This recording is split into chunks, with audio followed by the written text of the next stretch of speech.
Good evening, everyone. My name is Nika Cherrelles, and welcome to the It Cast.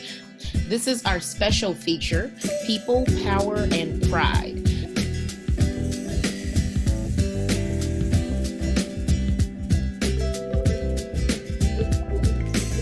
Our episode tonight is sponsored by the San Francisco AIDS Foundation. During shelter in place, the San Francisco AIDS Foundation is able to provide on-site clinical care for anyone with symptoms of sexually transmitted infection or who might have had exposure to HIV. SFAF is also hosting social events and activities for our queer and trans family Monday through Friday. Check out the schedule at StrutSF. That's facebook.com/STRUTSF.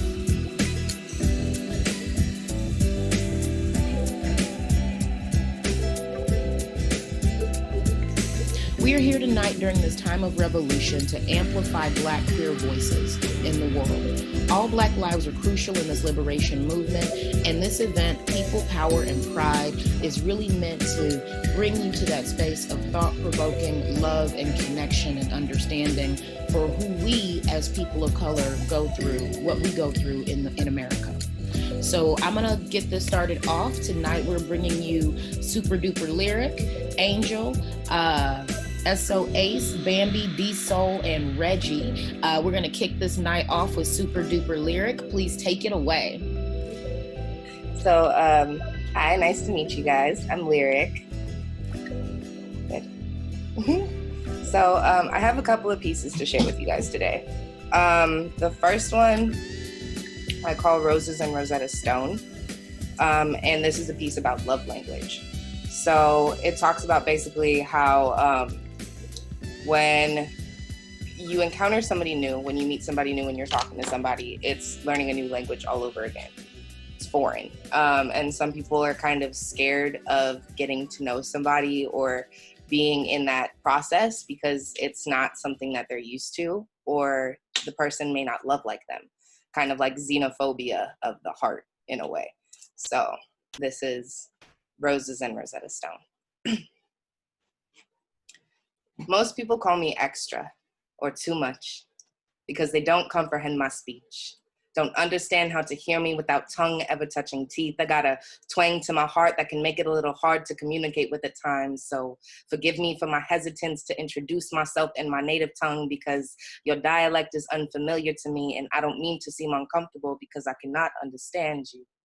You see, your love language is new to me, and I know that mine is foreign to you. We want to get each other so badly, but there is a barrier between us. The way I move sits strangely on your palate, and you're having trouble pronouncing my middle name because your lips are not accustomed to my syllables. But if you are willing to invest the time, I am willing to tutor you.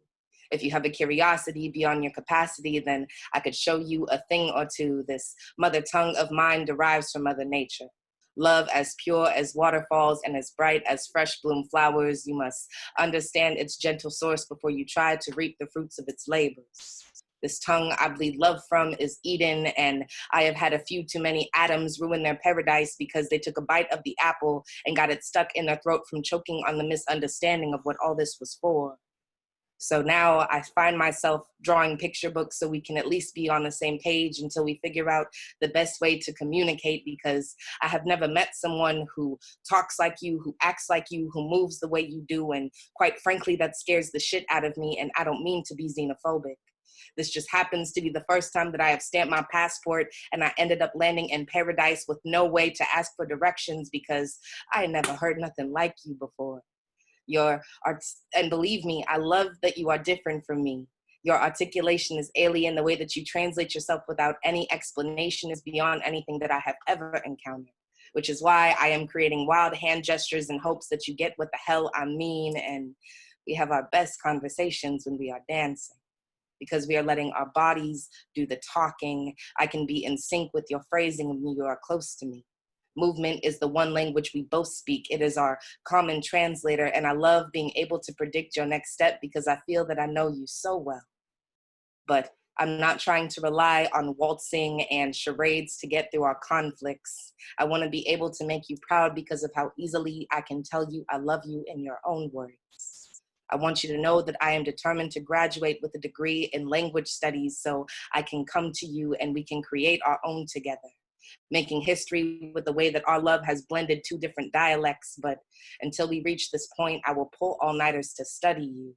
I will make sure I am placing my accent marks perfectly when writing you love letters. And I am stone set on breaking down these barriers because this love speech thing can be a hit or miss. I have been misunderstood too many times before, but I am on my way to your front door with roses and Rosetta Stone. Okay, so that was the first one. Thank you. The second one I actually call Locksmith. So this one, it's self-explanatory once you hear it. Consistency is key. When you think about how many doors in the haunted house of my heart remain locked because somebody started forging the skeleton key, then suddenly decided to stop. Dropped the topic of discussion, stopped the succession of bone jumping, and fled to the safety of their bed to avoid the repercussions of the connections my heart made between my head. I'm not irrational, though. I'm intuitive like nobody's business, not even my own, you see. I get that people have their bad or off days, but when those bad days transition into bad ways of treating me, never actually lying or misleading me, just providing misinformation or letting me read the book after you've blacked out a few too many pages of really important shit. So when your retention starts to slip, I can't get a grip on what I've done wrong. Consistency is key when you think about what we have, but you said it would never change. So maybe I'm just seeing the other half of this shit, but I can't keep knocking on a door that we agreed will remain unlocked. And the agreement is more silence these days. The affection is rare these days. It's more nodding than verbal affirmation. Communication is slim. It's bare minimum when discussing situations, but let me not bite my tongue before I bite my thumb at you, sir. I said, let me not bite my tongue before I bite my thumb at you, sir. Let me speak up before I just scream, fuck you. I could go months without fucking you, but this lack of interest in my interests, no concern for how my day went, no check-ins when I'm checked in, when you always used to fucking check in, and you're more passionate when you're checking your own text messages, is making me believe that I'm not wanted, not craved. Not what you need when you're reaching a hand out for something in the middle of the night. I just happened to be there out of convenience, and you got me feeling like a rundown mat, like I've worn out my welcome, which is why you don't say thank you anymore. And I find myself muzzling the songbird that belts out my woes because I don't want to seem too needy, but I seem to recall you telling me how you would always need me. So I seem confused when the passion in those words don't match the passion in the kisses that you give, or the love that I seem to have to split with other people, or what happens when we flip the script and it is me that needs you. So I'm asking, why did we stop making love under ritual full moons? Filling the air with our essence bloom, manifesting our love in all ways. And you used to question my intellect and get me out of my mental haze. And I look forward to being the sunshine that you praise the gods for on Sundays, because I praised you for what you taught me, because you were teaching me to see the God in me. But the shit feels awfully blasphemous these days because I don't feel the practice of what you preach. And I'm tired of being here on my knees pleading for what I need because I can't cater to the dreams of someone who won't save me from my nightmares, who would rather furrow a brow at my request than take the time to show me that they care. And I may sound crazy, but it feels different. I can't put my finger on it, but it feels different. And I can't remember the last time you were imprinted on me, so I feel different. And I understand that you are more logic than feeling, more left and right brain, so you don't get me when I say the air that lays between us in bed seems to sit different. The touch of your lips on mine seems to taste different, and I feel like a child for constantly asking for kisses or to be held like it's the last time you ever will. But even though you're right in front of me, something seems missing, like what I require seems distant, like I'm asking too much, and you'll only do that shit when it's convenient for you because you know you make me feel different. And I'm sad a lot of days because it feels like the love we raised ran off and is still missing. And I know that consistency is key. I am not innocent in this. I've broken a few locks myself due to the setback of my own insecurities. But you see, this is what I do. My love is a locksmith because I love persistent consistently, and I fill the air with the light I bring, but my sunshine can set real suddenly when inconsistence becomes the thing that you do consistently. Okay, so that's locksmith. That's piece number 2. And this last piece, is very vulnerable for me. So goodness gracious me, oh my. This thing, I don't write sensual or intimate pieces that often. I really don't. I'm shy about it. I'm very descriptive, but I'm not with that. So it's like I'm a little awkward. And so recently I decided to write a piece, not only that was intimate, but was also geared towards intimacy with women, because I am pansexual and I'm also demisexual. And a lot of times my pieces either have no gender, or they're centered towards masculine figures. So it was like, let me do this as a tribute to my love for women. So I don't have it memorized, but I'm going to be reading off my phone, so bear with me if I stumble or stutter. So, okay. It's called The Process of My Mind. You ever had somebody just keep asking you, like, what's on your mind? What's on your mind? Nothing. Leave me alone. You don't want to hear it. This is what's on my mind. I can't put my finger on what it is that is making me feel like this, literally and figuratively. So I'm wondering if it's the way that you stare at me, bottom lip bitten, tongue glazing the surface of the first set I have gotten to sample, making my mind wander to places it shouldn't be, or places it should be but can't right now. Places that'll have you forwarding calls, singing that we can't come to the phone right now. Places like with your legs wrapped around the thought of me tasting you, thighs tightly closed as they shake, sending vibrations through my ears while your moan plays out like melody, like my favorite song. I will press every button on your body to hear that shit on repeat. What's on your mind?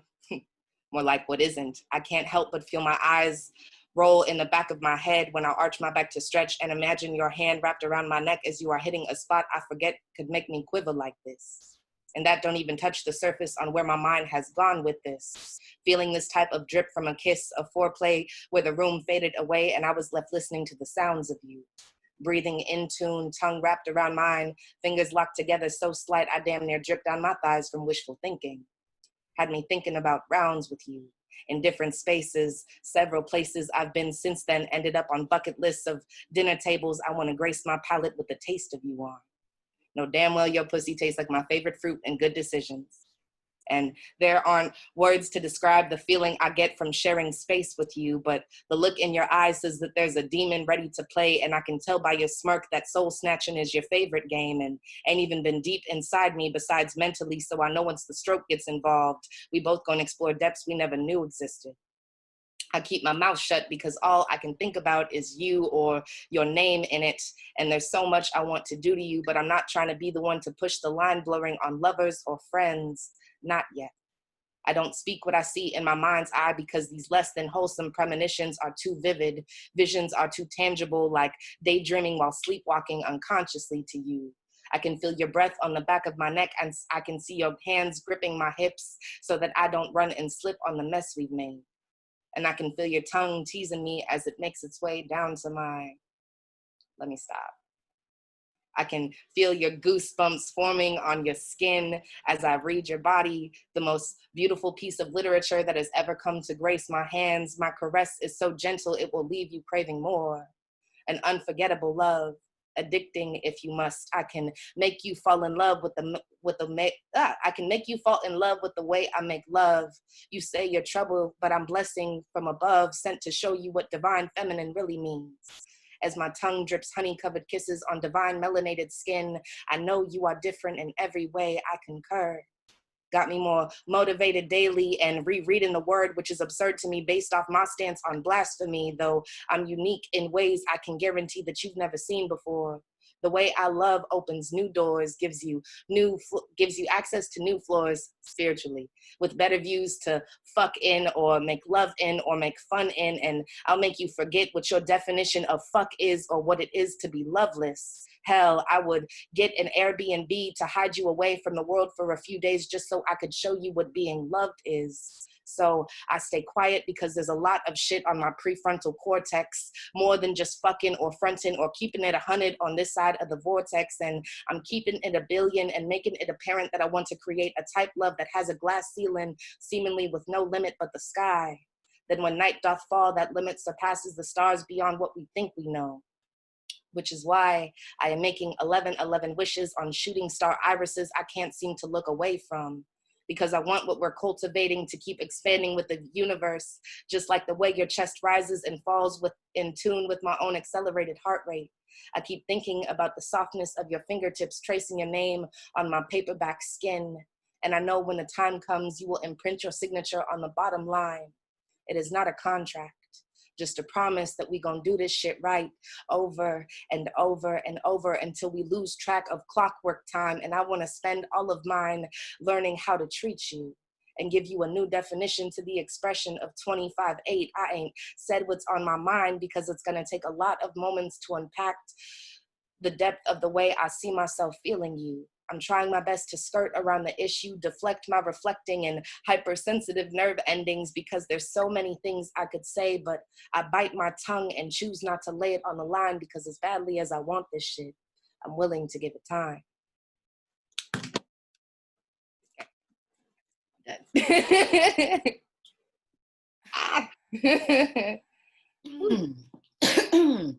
Oh, wow. Lyric. Yes, ma'am. Thank you. I know I am not alone in this room when I say I got chills. I have flashbacks. All kinds of things have happened in the last 10 or so minutes. There was so much power and realness and authenticity in there. And when you said I'm about to get vulnerable, I was like, this can't get what?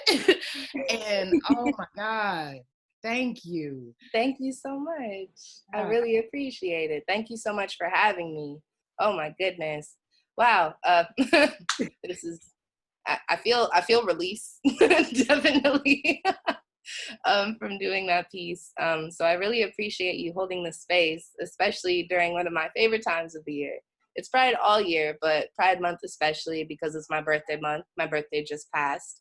And Pride is usually like the weekend following my birthday. So kind of sad when all of this hit and I didn't get to celebrate, but I am so happy and so, I'm sorry, that's so funny.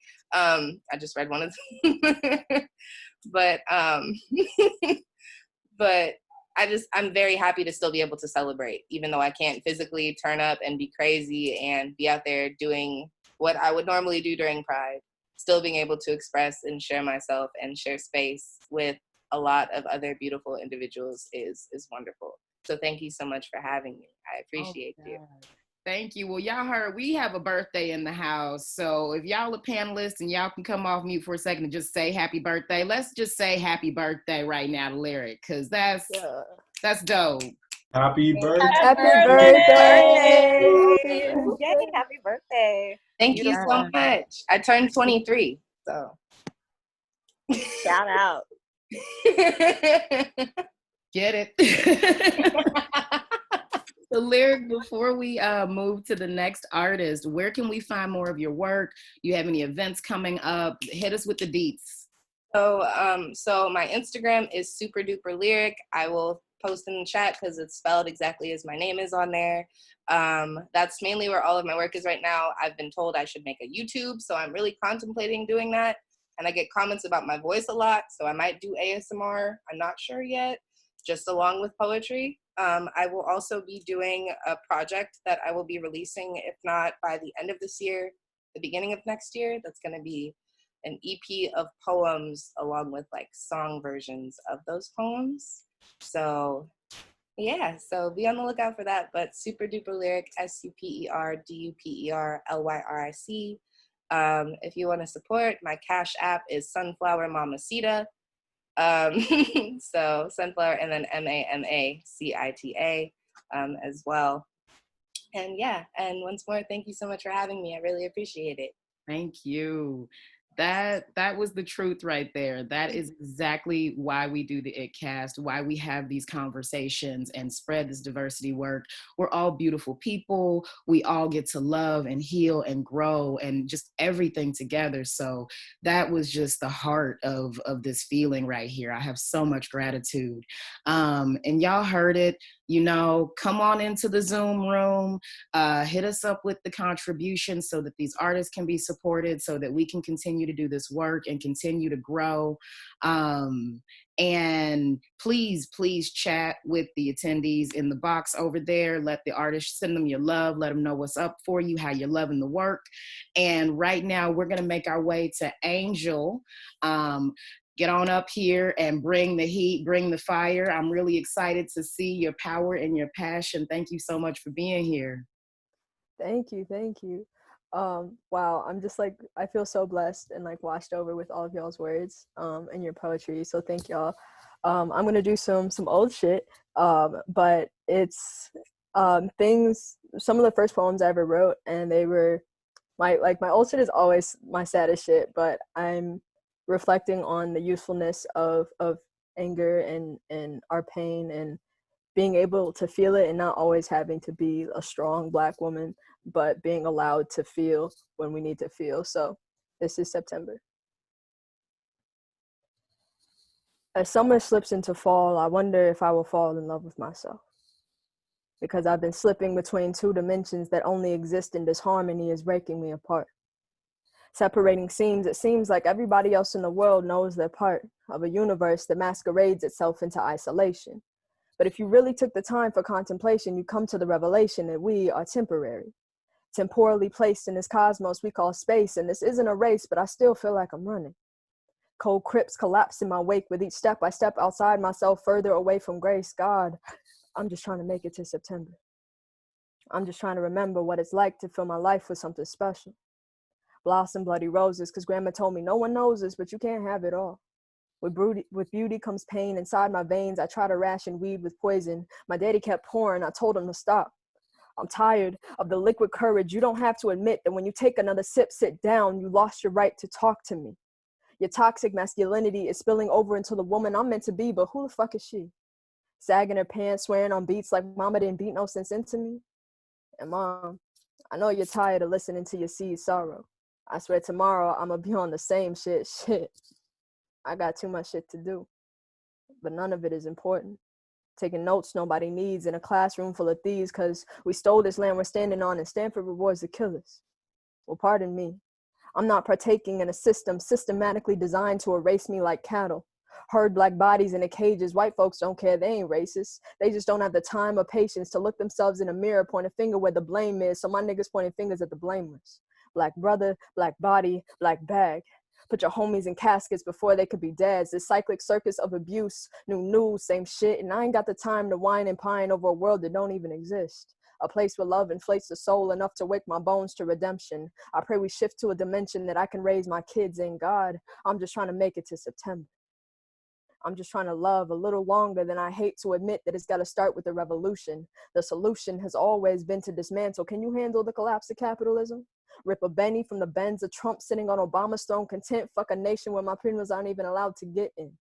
But they got in and they struggling to find a place in this jungle, and we can't wait because the Republicans knock a nigga on his knees until he can't breathe and he dies. I'm not trying to die. But I can't lie. It's hard to lie in peace when there's so many lies in peace, making it seem like death is inevitable when it was never the goal. It's evitable. We just got to raise our conscience. Vibrate in love, constantly combating conflict from within. This isn't the end of our journey. We're destined for greatness because our leaders never died. They lie within the rhythms of our sorrows, rooted to remind us we may not get tomorrow. We may not get September. Just remember today, you have the power to dismember your chains. Thank you. So this next one is called Before My Next Life.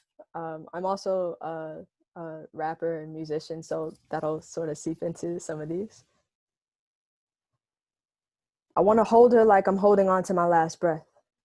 I guess the death of my lungs is enough to show you how sprung I am.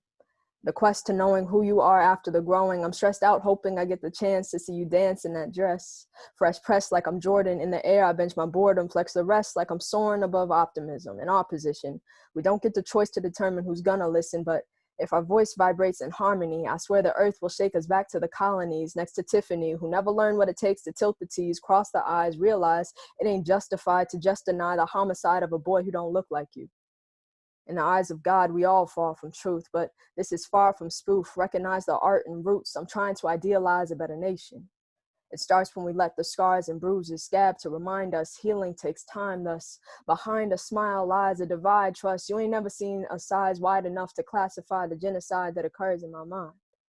It's hard not to see every brother as mine.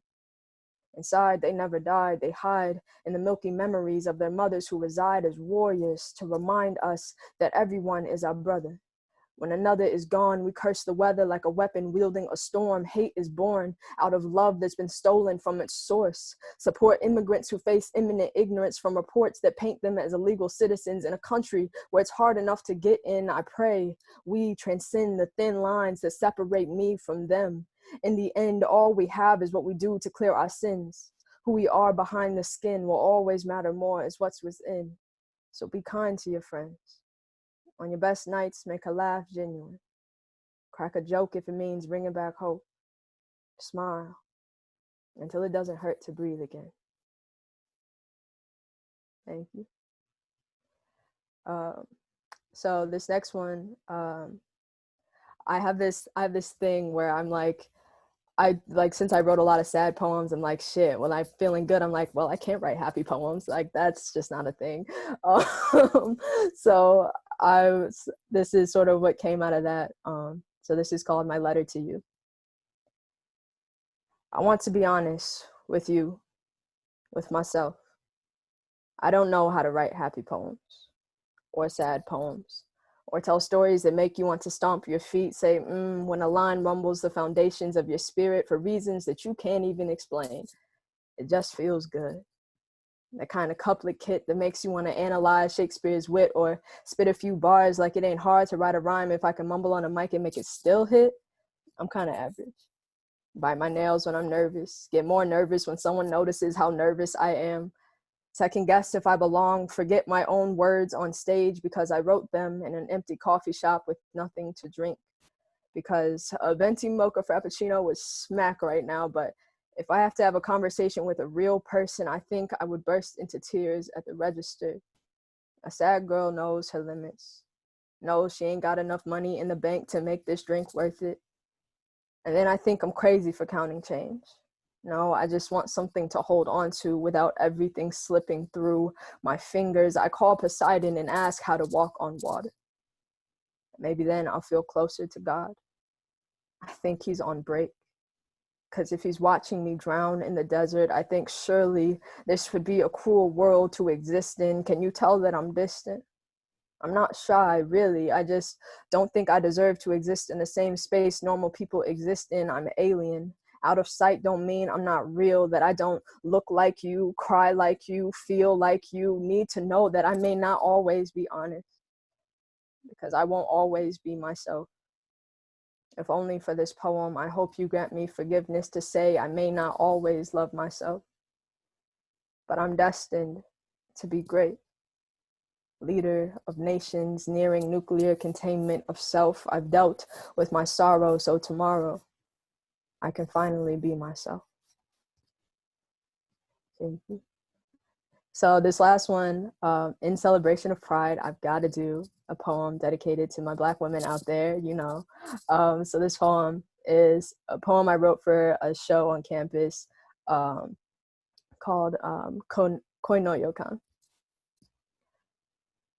You get the hood, bet you would, wear mercy like sacrificial crystal. My miss, you make me switch moods, uppick my laundry list of issues off the floor. Make space for my aura, she's magnificent, scented flower coated in wishes. Heaven spent time on you, love. And fuck, I'd risk it getting to know how you grow distant when a miracle walks into your life. Don't mistake me for happenstance. I've been hoping to show you more to this existence. Can we exist in the same space more often? I mean, I really want to know you, hold you, light the matches to compose you. When you open ocean cries of mercy, let it fall upon deaf ears who praise you like statue. Like you know life outside of how others see you. I need you. Been through too many dark nights under mother lights. Kiss my forehead like the life we have is enough. So baby girl, be tough to handle. Handle yourself like a flower because you are delicate, and I must be obsessed with nature because I go outside just to see you in the sun's reflection. I beg for you to realize you woke me up because you spoke into a heart broken. found by fractured angels in the night. Time no waste when I look into your eyes, seen riot and redemption move mountains in your glare, and you laugh to earthquake my composure. Slip between cracks of exposure where you bring me closer to myself. You know, I've dealt with a lot of pain. I know you have too. Sad bitches born sad when there's nothing to lose, but cement walls build up in my stomach every time my mouth molds to speak to you. I conjure up ways to be with you. Tilt me to a planet where we exist together. I guess I better figure out how to read shooting stars, because you're falling upon another man's wishes. And I hope he knows how lucky he is to know dreams come true. Under blue lights and white moons, you soon be black beauty, be not mine or his. You are only your own. You heard this poem and don't think every single word is about you, darling. Your worth is exponential. Subtract me from present thoughts because I'm adding myself to our future, investing in potential. Never tell you this poem is about the reality where we finally get to have ghetto holidays on Christmas. Like this is what we talk about when we talk about love. Thank you.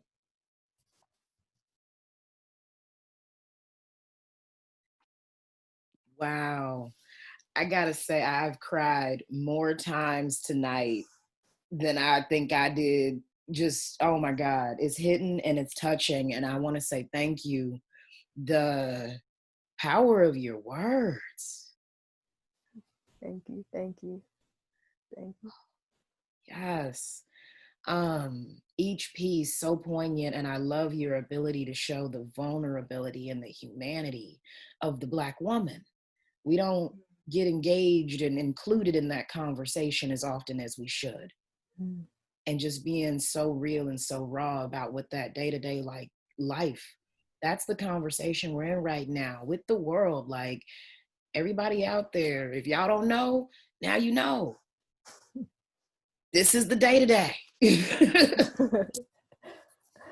you. Thank I you. feel it. Yes. Angel, please tell us where we can get more of your work, more of your words. For sure. Thank you so much. Yeah, I just want to say that healing for me, someone asked me what healing is, and it really brought me back to why I started writing poems, and in the sense of going through shit and not having anywhere to put them or anyone to talk to or someone to listen to. I had to listen to myself, and that is what I appreciate and what I love about the Black community, the poet community, and all of you. So you can find me on Instagram at soace.ace, as well as I run a company, artist collective called Esoteric Creations. So you can find that at eso.collective. I manage my brother who has an album dropping in a month. So keep on the lookout for that. But thank y'all so much. Beautiful. Esoteric Creations. And drop your Instagram into the chat for all the panelists and attendees. Everybody out there, I can see y'all popping in and joining us.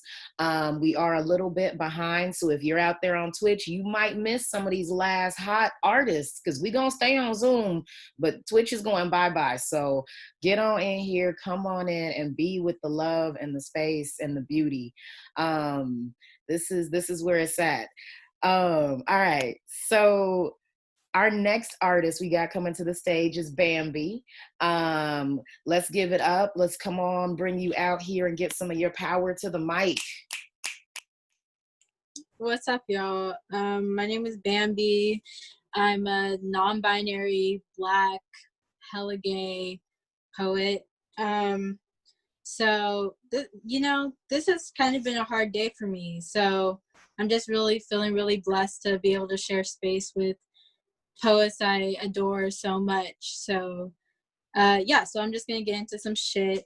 We're going to start with some gay shit and then go into some Black shit and then, just vibe. Okay. This is called Silence. It's my pride poem and it's from my book. All right.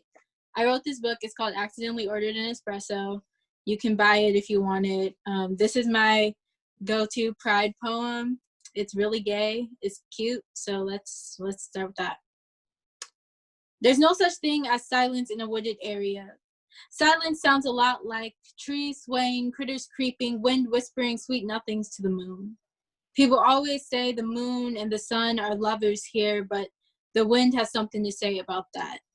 There's no such thing as silence in a wooded area, only whispers at deserted dinner tables. Southern hospitality sounds a lot like skewed intention through gritted teeth. I whisper sweet nothings to myself, whisper truth of identity. There's no such thing as silence in a wooded area, trees sprouting from the souls of a once hatred-filled place. Still I can hear the cries of different losses, battle wails of people before me. I don't want to whisper anymore, wants to shout queer black pride for miles and miles. My wind will whistle through sectors of South cities like these. There's no such thing as silence in a wooded area. We are always shouting, one collective sound. We cannot be ignored. There's no such thing as silence in a wooded area. Thank goodness. So that's the first one. It's in my book. If you want to buy it, here it is. Yeah, I'm from Atlanta, by the way. I'm from Georgia, so all that southern shit, that was what that was. My next poem is going to be another gay shit. It's really old. It's a love poem, so if you don't like that and you want to like barf, that's fine. Here we go. You poem better than any poet has ever poemed before. You poem so perfectly, your posture sings similes and onomatopoeias me into some type of sweet sorbet. I never thought my heart could beat so soundly. You poem so good, you got me to do the writing. I mean, I poet poetry, but you poetry the poem, you give words meaning with mean sophistication and a head tilted slightly above a crowd. You wow anybody that has the pleasure of setting sights on you. And you do it with an attitude you're not even aware your tone has taken. Now, isn't that poetic? Ain't that hypnotic? Isn't she the tonic to every poet who wells with poetry? Oh, shit. Ooh. I think I'm sorry, my mom called me just now. I'm so sorry. Anyways, let's go back to it. Isn't she the tonic to every poet who wells with poetry? But are we noticing? A poem must have layer, must have tribulation. And I can see the mutilations that run across the upside of your arm, like brush strokes, like tears and tatters that melded with tape, but didn't heal right. You once said to me some things like love just don't feel right. I told you the type of poem you are is way past empowering. You say some poems can be unsettling, and I say exactly. Art is not art unless it comforts the uncomfortable and speaks for the silence. You say you fell silent a lot, but I promise, you poem more beautifully than any poet has ever poemed before. Your poem knocks at the door to my poet and inspires more. So that's that. That's that sweet poem. And now since my mom just called me, I'll do an ode to my mom. That'll be the next poem, and then I'll have one more after that, and then we'll be over. She washes the dishes with hands heavy from holding up the world, and sighs, who is saving my savior? And why do bad things happen to the best of us? Those better than me and better than you. There's a weight to the water that washes over those whose plants wilt. Are you drawing or writing? She asked me. A smile, a look in my direction. Plants wilt when you are busy saving other forms of life. And God has chosen those whose shoulders are strong enough to carry all the not so beautiful things. Shoulders broad enough to shelter others and a heart big enough to be broken. There is a magic in that. And there is a magic in her, who sighs to herself and smiles at me, whose time is always precious, whose life holds lives, whose hands are soft and heavy, soft to comfort, heavy to hold. She is a compilation of every Black woman who birthed revolutions in her kitchen, whose words ravaged cities, whose head stood high in the face of adversity. She is why we must write poems and still love the world whilst trying to save it and ourselves. All right, so now I'll do a Black poem because I'm Black. Yeah, so this is a poem in response to another poem because a white woman said some bullshit to me about that one poem. So I wrote this poem and we're gonna get into it. White woman emails me. She says my poem was just angry enough for church folks. What a way to pat my back and slap my black ass at the same time. Like I'm some type of prize. Like my anger must be bite-sized, confined to what is digestible to church folks. Or more rather, white church folks. What a way of telling me you were afraid of what I could have said to show me what I should have said. What? Black rage too devil for you? Black rage don't seem holy? I'll let you in on a secret. Black church folks just as angry. Been throwing Bibles, been not understanding the will of God, been wondering why he got white church folks leaning on our necks, quoting scripture, kissing their crosses before they damn us to hell. My poem made you feel comfortable in your allyship, huh? Kick up your feet, sit back and smile, huh? You went out and smelled the roses today, knowing your little black poet pumped out something that made you guilty, but not too guilty.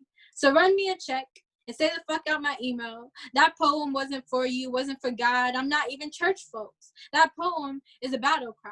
It's the acknowledgement of war.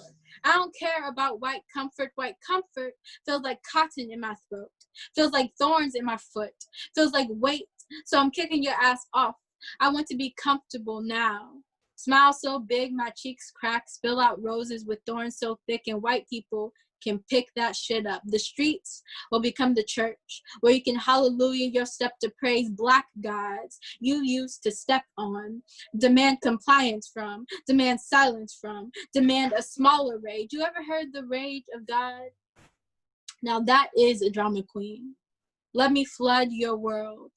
Bring famine, bring death. Is that angry enough for church folks? And that's it. That's all I got for y'all.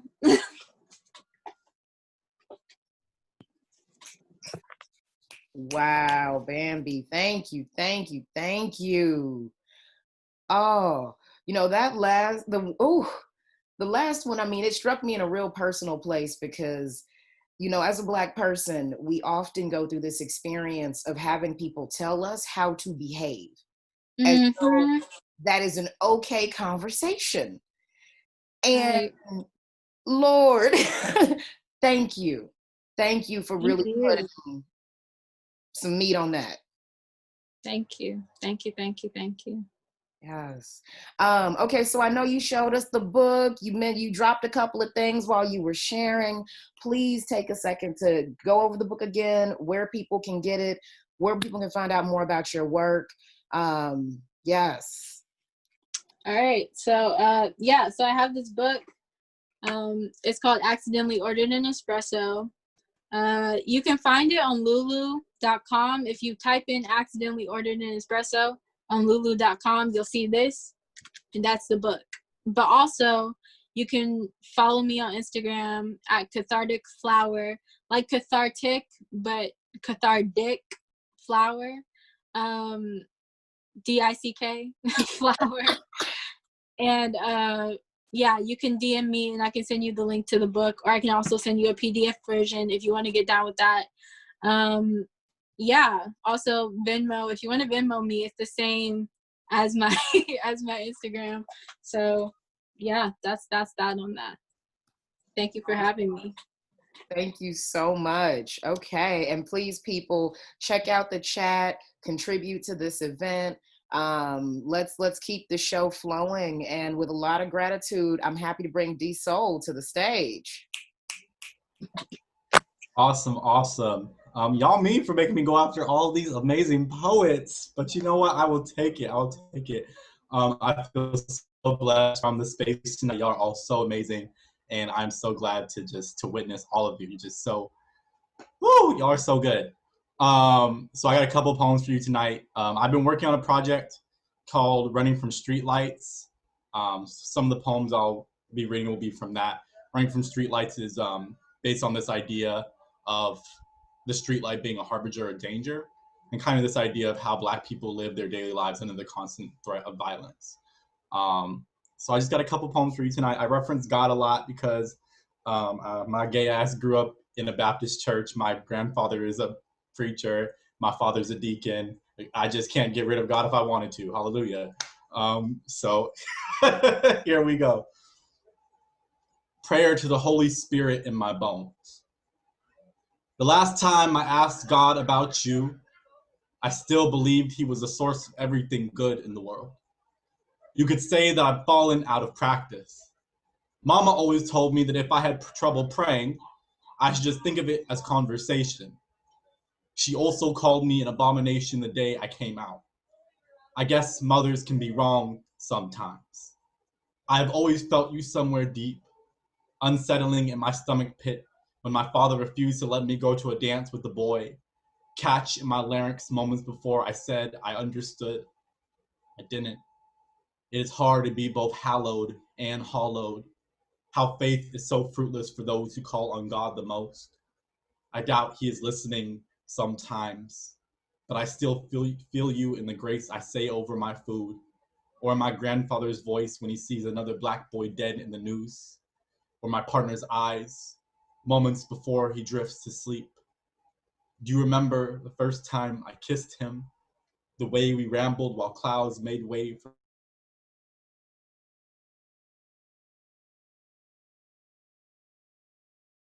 God about you.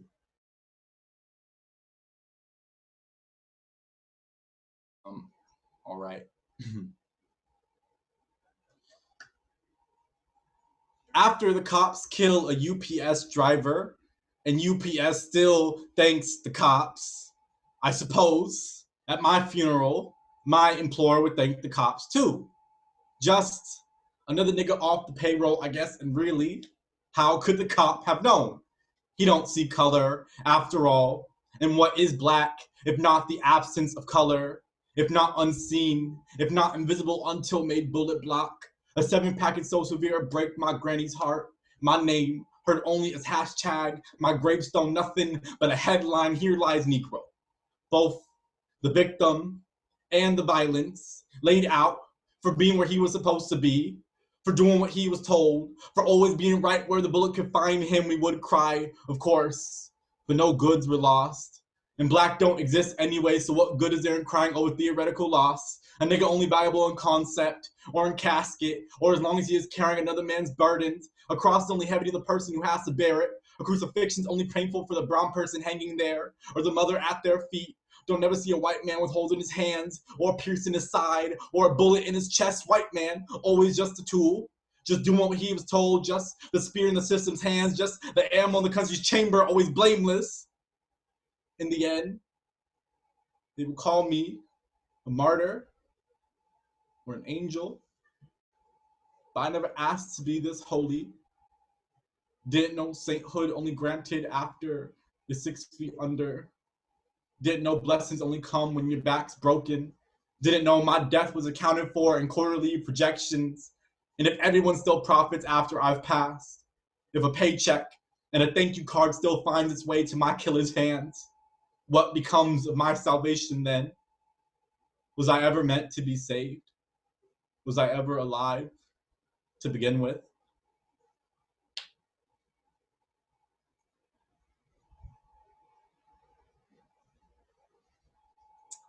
This one's a little more upbeat.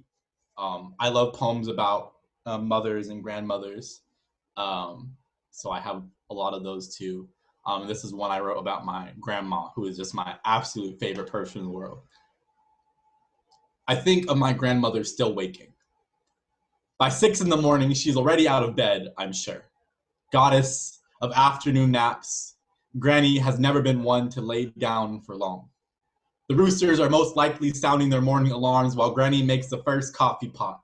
It will drip until my grandfather traces a scent back to the kitchen's black and white tile, garden sunlight pouring in all patchwork, or whatever you call it when the clouds seam the Oakland sky like that. By 10 in the morning, she will have already talked to her sister for 3 hours, each word spilling time backwards until they're at the genesis of their first conversation. Even in quarantine, they will always find something to say. Granny commenting on how well her plants did this California winter, or Auntie talking about how all the casinos in Vegas were shut down. The Louisiana draws peeping out for a play date. My granny calls me, a surprise to both of us, to assure me that she and Grandpa are okay. Oh, we doing just fine over here, Darnell, she says, jarring out the L like a tub of bath water. You know, I don't like to leave the house anyway, and I do know my grandmother, ever wary of driving at night and these crazy people in Costco traffic. I can see her at that bedside window she loves, gazing at a street she's never seen so empty, remarking how dirty it still is, all the bad things stopping at her front gate, unable to touch her, her fence a ward against evil even Jesus is jealous of. I think of her every day, still waking in her joy, still laughing at the sight of a new sunrise, sitting somewhere adjacent to the right hand of the Father, giving thanks for what has not yet happened.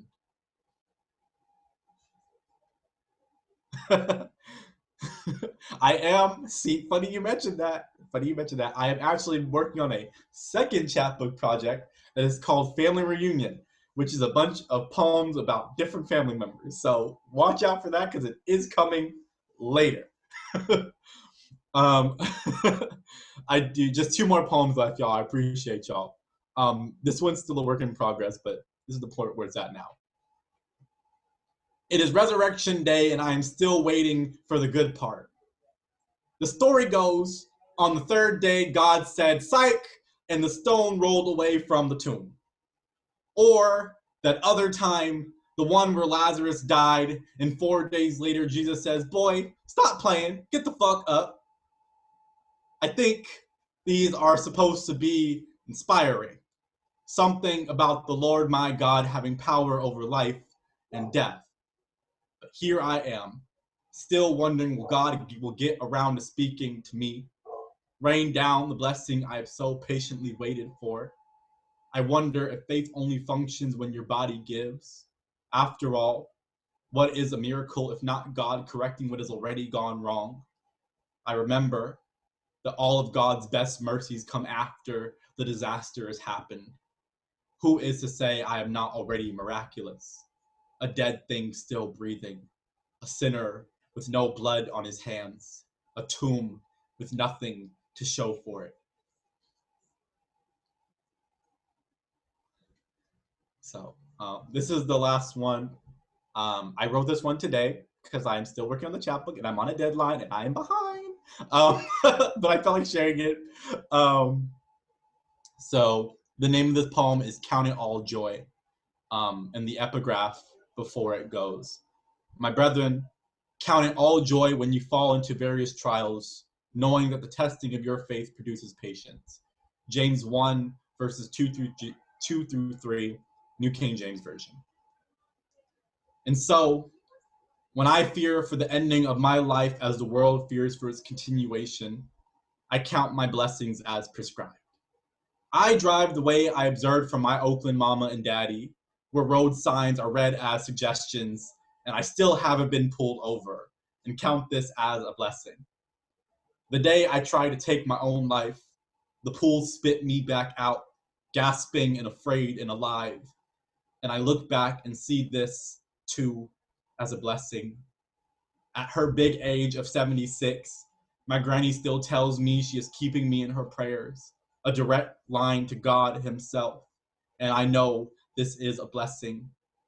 I think of high school, how we stumbled into a Denny's at 2 a.m. after a school dance, tired and hungry and loud, and the staff hated to see us coming but served us anyway, and we laughed at every familiar face that showed up after us, and soon Denny's was a high school cafeteria, and somehow at every table it was someone's birthday every time, and the workers never questioned it, just brought out those tiny cups, more candle than ice cream, and we sing happy birthday for everyone in the room.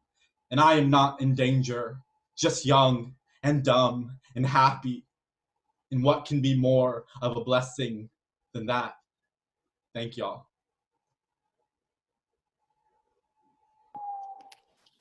Thank you, DeeSoul. Let's snap it up. That was so real. I had this moment during your poetry where I was like, wow, like you're speaking about what it's like to be clickbait, what it's like to be that sensational, like on the like all the time. And it just is so powerful because walking around in Black skin, you walk around with that experience every single day. Thank you. Ooh. Oh, and I mean, I love it. People are quoting your lyrics in the chat, or you're just, they're just like, just getting it, feeling it. So much gratitude. So you mentioned the chapbook you're working on now. It sounds like this is your second one, or something in the repertoire. Give us Yeah. a little snapshot of where we can find you. Yeah, so I'll type it into the chat. So you can find my stuff broadly at DeeSoulPoetry.com. My @ for Instagram and Twitter and Venmo and Cash App is all at DeeSoulPoetry. So you can hit me up on any one of those, any one of them. But yeah, I've been getting a lot more into my poetry while being here. Angel is actually my co-director for the group here at our school. So I'm very blessed to know them and just to be around so many amazing poets all the time, which is one of the biggest blessings from this virus, is getting to meet so many people outside of my little bubble. But you can follow me on any one of those. I'll be releasing more info on the project, the chapbook project soon. And yeah, if you just want to follow my work, that's how. And I really appreciate you all. I appreciate this opportunity. Thank you. Thank you. All right. We got our last artist coming up to the stage right now. Give it up for Reggie. He's going to bring us home and wrap it up. And sorry, Reggie, pronoun appropriate terms. Hello. I'm gonna get right to it. Cause I'm currently like a double Zoom meeting it, cause there's a meeting that's going on way too long. But I gotta stay there in order to get paid. So I'm gonna pretend like I'm there, but give my energy to people who appreciate art and artists. Yeah, I think this first poem that I'm going to read, I wrote while extremely intoxicated after going to a gay bar. And it's appropriately called Cuervo No Chaser. The glass, a tiny river of fire trapped inside a city of bodies, moves my hand up to the air between my lips, and the liquor spilling over itself drowns me before the music can. And the shyness of my bones set aflame tries to liberate itself from the marrow and hops up out of my skin until someone calls the escape of myself from myself dancing. And my mother, a Christian woman, warns me of places like these and bodies like mine, and of how much of the devil can be found here, but everything is burning and all I see is God floating on top of the glass like a dance floor he created. And if I can find heaven here, then I can move myself to a baseline rapture and everyone will sing the praises of our own names until we are drunk and full, holy, and empty of everything that brought us here sober. And we can hold each other until the pain leaves the back of our throats. And a boy slips me a drink, and I slip him a smile. And the heat of this moment makes me forget myself in his arms. And his lips become the first thing I drink that doesn't burn. So that's that poem. Let's see. This next poem. This next poem is one of the first poems I've ever got published. Queer as in ghost. As in everybody's favorite song is the black boy dying for another black boy's love. Love as in mirror, as in a black boy's reflection never quite loves him back. Reflection as in trick of the light, light as in fading smile, smile as in joy, joy as in ghost, ghost as in queer, as in he disappears before anyone ever knows the black boy's name, black as in nameless, as in identity is given before it is accepted, as in mother named him son before he could name himself son, as in star, as in burning, as in queer black boy running out of fuel, running as in far away from here to anywhere better, better as in queer black boy is a resurrection, resurrection as in holy, as in Messiah, Messiah as in promise, as in I promise we can be our own saviors.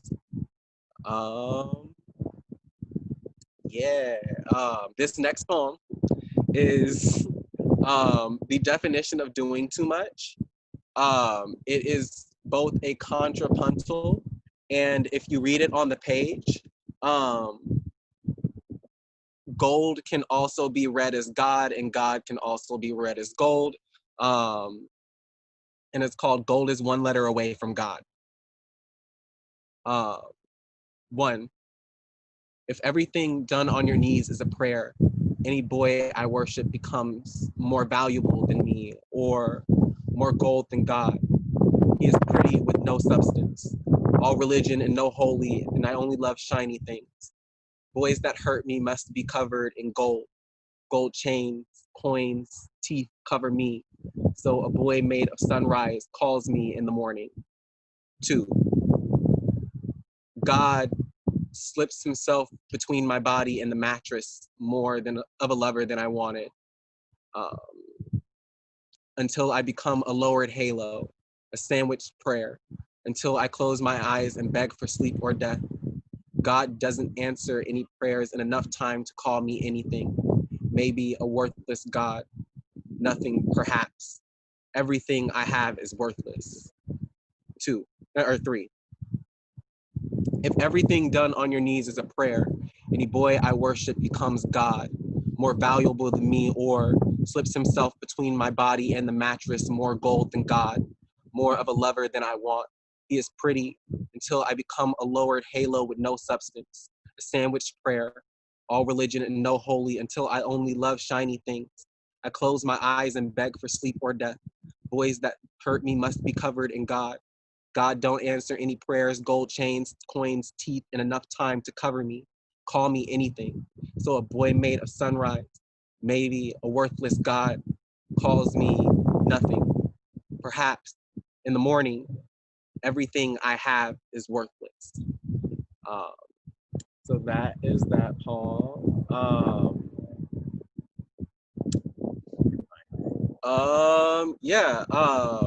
This next poem I literally like just did for a competition earlier, so it's kind of fresh in my mind.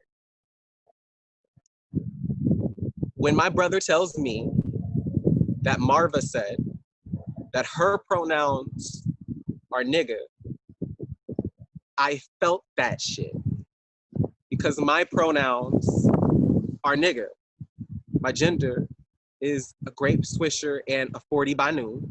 Is the whole hood up having a block party in front of the liquor store at 2 a.m. My gender says fuck the rules, fuck the oppressor, fuck anyone not from my block littered with binders and makeup. My gender will still fuck a bitch up without smearing my lipstick because my gender grew up fighting to survive. My gender knows curled fist and painted nail.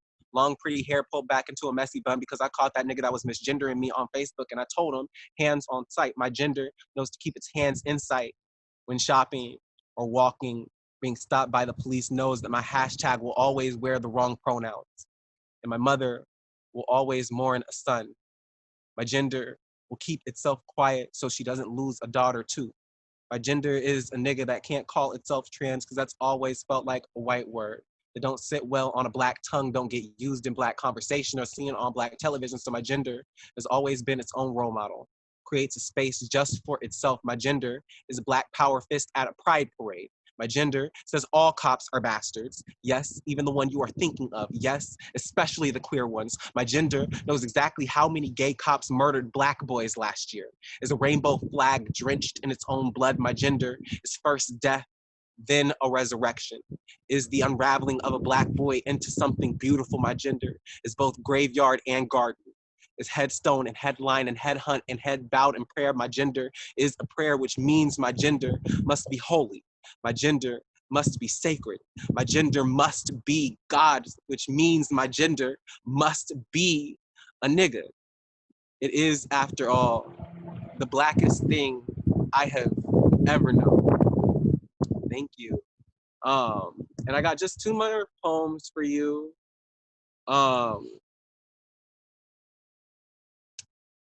This first one is a poem in which every usage of the word black is redacted. Redacted is an unsavory word. I know this to be true because definitions for redacted include the darkest color, the absence of all light, deeply stained with dirt, evil, and the opposite of white. So, by definition, redacted people must also be an unsavory group. And if redacted is the opposite of white, it must also be the opposite of innocent, meaning redacted boy must always be considered guilty until proven dead, until redacted boy becomes absent of all life, and still, white folks don't understand why the redacted don't advocate for all people, don't understand that some people never have to worry about their humanity being ripped away, and redacted boy knows erasure well, knows how to present his redacted skin in the way that makes white people feel comfortable. Redacted boy knows that even white comfort can mean redacted danger depending on how careful he is. Like another redacted boy shot dead by white cops, redacted people carry a riot on redacted tongue until redacted freedom becomes something other than a redacted dream, the redacted hope of every redacted child buried by a redacted mother too soon. Redacted boy complains and is told to pull himself up by redacted bootstraps until he forgets where he comes from, until he tries to call himself anything but redacted now, and his name is ripped from his throat, a redacted hallelujah, a redacted battle cry. A dream deferred becomes a redacted future, which leads to a redacted rage, which fuels a redacted movement. And a redacted mother's cries don't fall easy on white ears, so it also becomes redacted grief, a redacted funeral, a redacted preacher praying over a redacted body to an equally redacted God. We cover ourselves with redacted clothing to mourn. And look how exposed the redacted body becomes in the most vulnerable of moments. How we pour ourselves out a redacted river, and white America will still swim in our blood. A redacted boy knows this, so he softens himself, or tries to become the darkest night so at least all the other stars can shine a little brighter. Redacted boys hold galaxies between our palms. When we die, we supernova into redacted holes, devouring all the light. Redacted boy knows this and does everything he needs to do to survive, and still, he will die a redacted death. Redacted boy knows this too and keeps writing his redacted stories, hopes that one day they will stop being considered redacted and just be considered good, just like the redacted boy, so full of light despite being told he was always empty of it. But of course, redacted boy knows this too, so he decides to keep living, keep loving, keep smiling with all his teeth, not redacted, but anchored bone, curly white and shining, the only thing about him considered innocent enough not to remove. Okay, and this last one is going to be here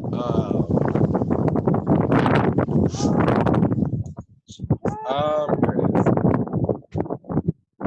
This is an ode to one of my favorite accessories on the planet, the gold chain. This is God Reinvents the Gold Chain, circa 2019. Last night, before bed, a nigga in the hood got down on his knees and prayed to me for a noose that would look pretty against the black of his neck before the night swallowed him into a sleep so deep I could hardly tell he was breathing. Afterwards, I melted down the stars until I could work them into the tiniest ovals, hammered a galaxy's worth together until each ringlet became a prayer that unraveled itself into an infinity of hands, grasping another infinity of hands until they both became something greater than depression.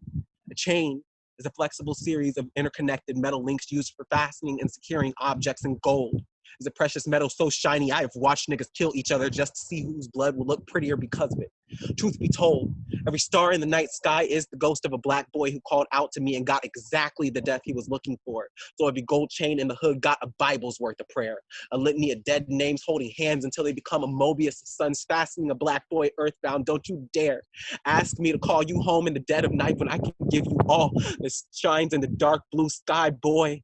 I have seen days where your ass glow sunlight yellow, where you smile supernova high. What do you expect? Do you expect me to braid that kind of joy into a slip knot death? I can make the cool metal of a chain link fence feel more comfortable against your skin than any twisted cord. So let me sing into your ear while you sleep. Let me give you a sunrise hymn. And if you must be drenched in blood, let it be the ichor from my own veins. Let me pour a gold chain around your neck, each ringlet, an infinity of hope, grasping another infinity of hope until they both become a bigger prayer of please stay alive, please Stay alive, please. Stay alive. And when you wake up in the morning and you look in the mirror, see yourself draped in celestial light, dripping and fly as fuck. When they ask you what happened here, you tell them you found God in the light of the golden pendant reflected in the warmth of your own body. You tell them the God's out here giving out ropes or something. The nigga ain't even got to choke them. Thank you so much. Wow. Oh, wow. That last line got me. Reggie, I want to say thank you for your talent and your power and just everything. That was so profound and I even bittersweet. Like, I feel like you could just taste the complexity in your words. That was incredible. Would you like to hop on here for just a second and let the audience know where we can find your work, how we can follow up with you, any of that? Yeah. You can find me on Twitter and Instagram at Reggie Poetry. You can also, I run 3 events in the East Bay, the Oakland Poetry Slam, the Berkeley Poetry Slam, and the Alchemy Open Mic. You can follow us on Facebook and Instagram, show up to our shows. You can also donate to us, patreon.com/richoakevents. All of those proceeds go right into running our show. We're currently looking for a total of 30 patrons. So we can make all of our events when we come back in person free for all performers. We're sitting at 27, so we're super close. So if you feel inclined, if you fuck with Black-owned organizations that are doing amazing work, presenting spaces for Black people to share their art, definitely you can donate anywhere from $2 to $100 a month, but anything that you can do would be appreciated. Howard, yes, please drop that into the chat. Y'all get up on the Patreon, represent, support Black businesses, support Black artists. Thank you for joining us tonight. Before we go, I have one last announcement. We're currently doing a fundraiser for Moms for Housing. So if you check out our Instagram, or any of our Instagrams at Berkeley Slam, at Oakland Slam, or at Rich Oak Alchemy, you can find information about how you can donate so we can support Moms for Housing and making sure that if we have 4 empty homes for every homeless person in Oakland, that we have them housed, and that we have them in a safe place to live, because this homelessness crisis is not because of a lack of housing, it's because of a lack of humanity. So definitely, if you're not going to donate to Rich Oak, donate to Moms for Housing, so we can keep that work going. Beautiful, beautiful. Thank you for sharing that info. And yes, you know, the homelessness issue is major. That's a big thing. And let's just make sure that we keep taking care of each other and keeping the word out there.